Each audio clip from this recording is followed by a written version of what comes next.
Swadee Khan, very good evening and welcome to Thai PBS World Tonight. I'm Nabunag.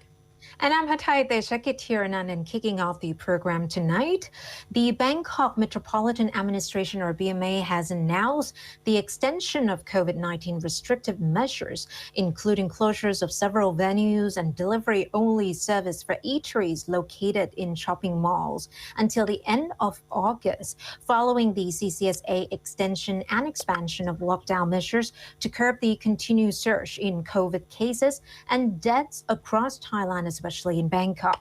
The closure order, most of which in place since mid-June and added on with some later on, include schools, nightclubs, pubs, karaoke bars, soapy massage parlors, health massage parlors and spas, public parks and botanical gardens, cockfighting rings, fish fighting venues, cinemas, theaters, zoos, museums, skate parks, rollerblade rings, swimming pools, internet and game cafes, gyms, snooker and billiard halls, gyms, and also libraries, exhibition and convention halls, learning centers, science parks, art galleries, child care and child development centers, nursing homes, boxing rings and schools, martial arts gyms, dance schools, horse race tracks, Buddha amulet shops, beauty clinics and salons, tattoo parlors, and all sports competition venues, as well as conference venues and seminar halls. Supermarkets, convenience stores, markets, and restaurants must close at 8 p.m.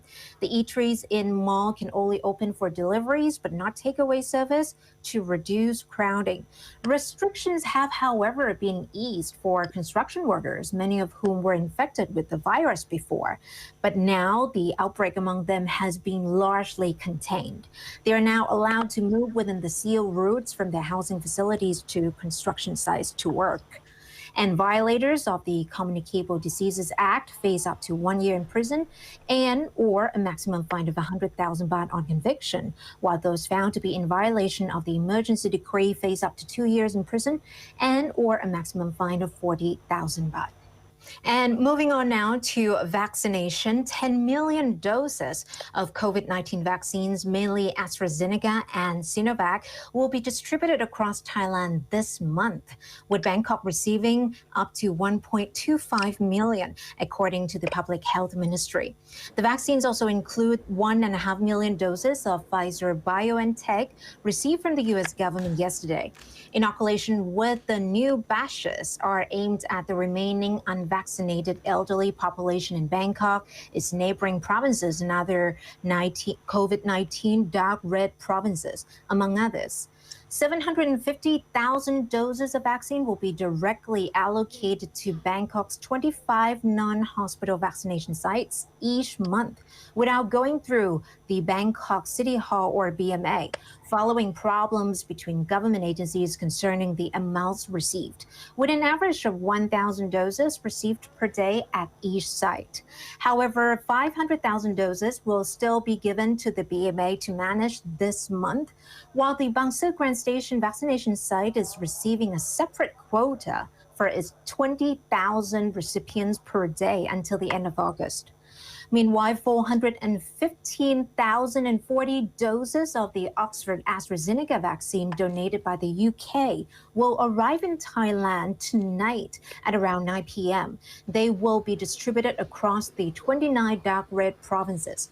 According to AstraZeneca Thailand today, 5.3 million AstraZeneca locally produced COVID-19 vaccine doses were delivered to the Thai government in July, bringing the total doses produced locally by Siam Bioscience and handed to the country, which is 11.3 million out of 61 million ordered.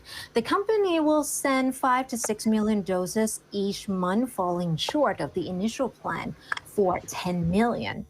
And about 18.2 million doses of vaccines have been administered nationwide to date, with almost 4 million people, or about 5.7% of the population, being fully vaccinated. That is definitely good news right here. And we're still on the topic of vaccines and the vaccinations. 5 million more doses of Sinopharm will be delivered to Thailand this month, and that will bring a total of 10 million with the inoculation of children aged 3 to 17 being considered as well. So according to the Julapon Royal Academy, or the CRA, which is the only non-governmental agency importing vaccines for the Thai public, 5 million doses of China's Sinopharm have already been delivered, with the latest batch having arrived on Sunday. 3 more batches totaling 5 million doses will arrive in mid and late August.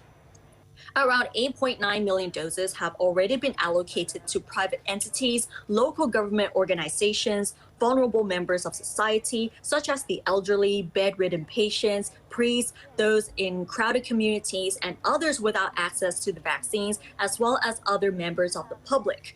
The CRA is also considering an expansion of its inoculation program to include children aged 3 to 17, following China's approval of the use of inactivated virus vaccines in the young since June. The United Arab Emirates also approved the use of Sinopharm in children yesterday. And speaking of Sinopharm, this is Thailand's first and currently only paid alternative vaccine. The second one will be the US-made Moderna, 5 million doses of which have been ordered by private hospitals through the Government Pharmaceutical Organization, or the GPO, with deliveries late this year and early next year. And as we have had a look at the vaccine figures, let's now take a look at today's COVID-19 figures, which remain high and have prompted the extension and expansion of partial lockdown measures.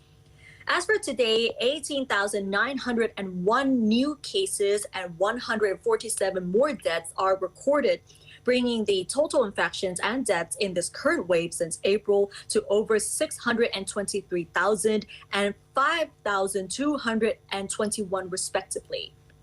Although it is not a new record, today's case number almost reached the record of 18,912 set on Saturday.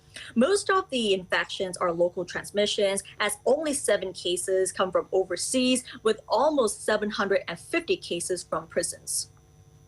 And that wraps up tonight's program. So don't forget to check out all the news and latest updates on our website, thaipbsworld.com, as well as our social media accounts. That includes Facebook, Twitter, YouTube, Instagram, and TikTok. Thanks for watching. Stay safe, and we'll still see you tomorrow. สวัสดีค่ะ Sawasdee ka. Good evening.